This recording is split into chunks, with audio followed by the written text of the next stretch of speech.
Welcome to 100 Stories for My Daughter. Here you'll find short and inspiring stories for children and adults about love, dreams, and believing in yourself.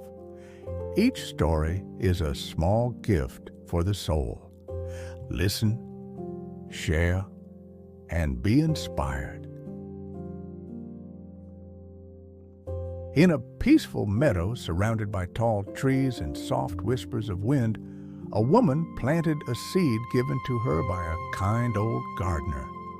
She tended to it with love, and one morning the seed bloomed into a magnificent flower.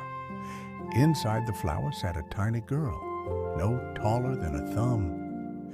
"You're so small and so perfect," the woman whispered, naming her Thumbelina. Thumbelina loved her flower home, but deep down, she wondered if there was more to the world beyond the petals. She often sat on the edge of her flower, gazing at the vast sky, imagining adventures far beyond the meadow. Her world, though beautiful, felt small. She longed to know what it meant to be part of something bigger. One warm evening, while Thumbelina slept in her flower, a large, slimy toad hopped into the meadow. He peered at Thumbelina and exclaimed, "What a lovely little creature! She'll make the perfect wife for my son." Before she could wake, the toad plucked Thumbelina from her flower and carried her to his swampy home. When Thumbelina awoke, she was horrified. "I can't stay here," she cried, but the toad only croaked, "You'll grow to love it." Thumbelina's tiny heart raced. She felt powerless, but she remembered the many birds and insects she had seen in the meadow. "I'll ask for help," she thought. Using a reed, she tapped out a gentle tune.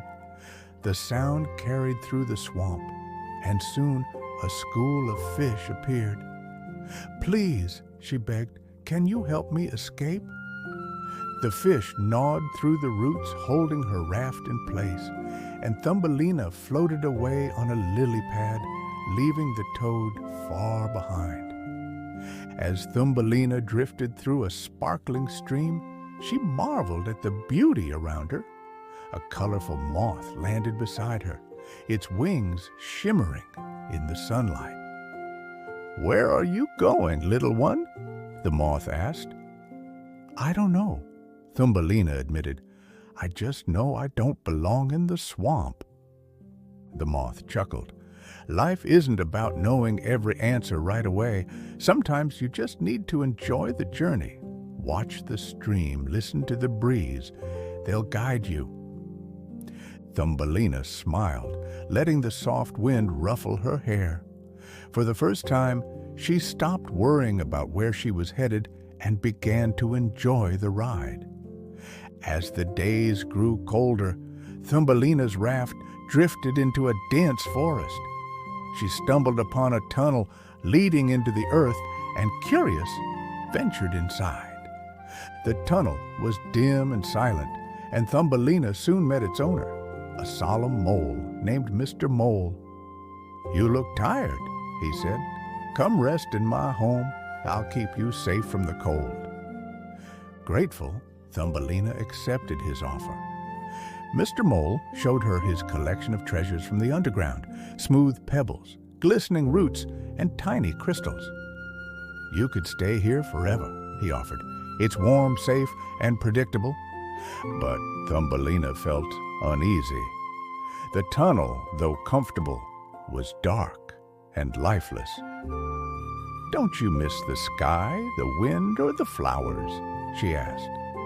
Mr. Mole shook his head. "Safety is better than dreams.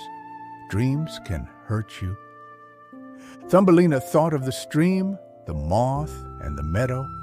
She realized she couldn't trade her dreams for comfort. "Thank you, Mr. Mole," she said, "but I have to keep going." Outside the tunnel, Thumbelina found a swallow lying in the snow, its wings frozen. She knelt beside it, using her warmth and care to nurse it back to health. "Why did you save me?" the swallow asked when it awoke. "Because I know how it feels to be lost," Thumbelina replied. The swallow nodded. "You're kind, little one. Where are you headed?" "I'm not sure," Thumbelina admitted, "but I want to find a place where I truly belong." The swallow smiled. "Then let me help you.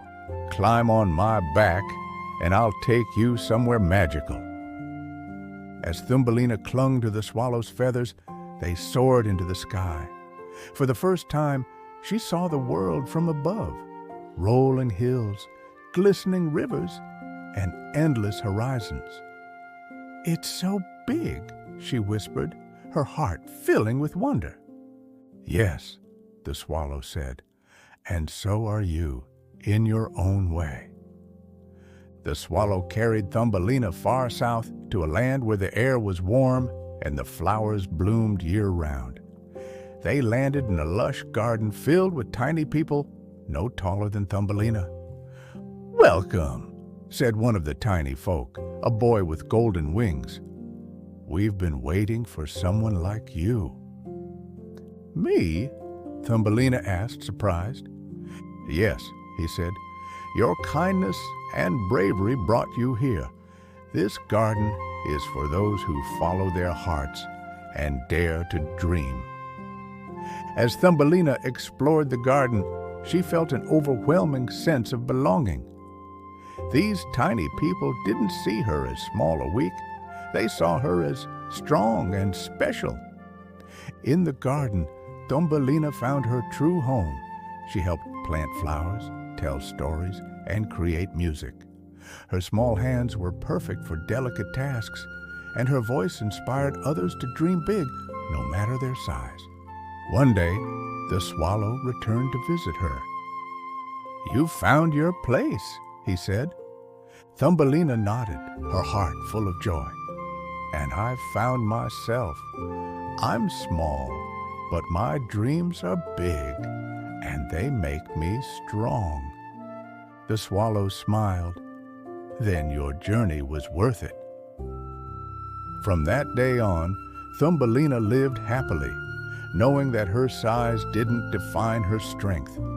She had learned to trust her heart, embrace her dreams, and create a life as beautiful as the flowers she loved.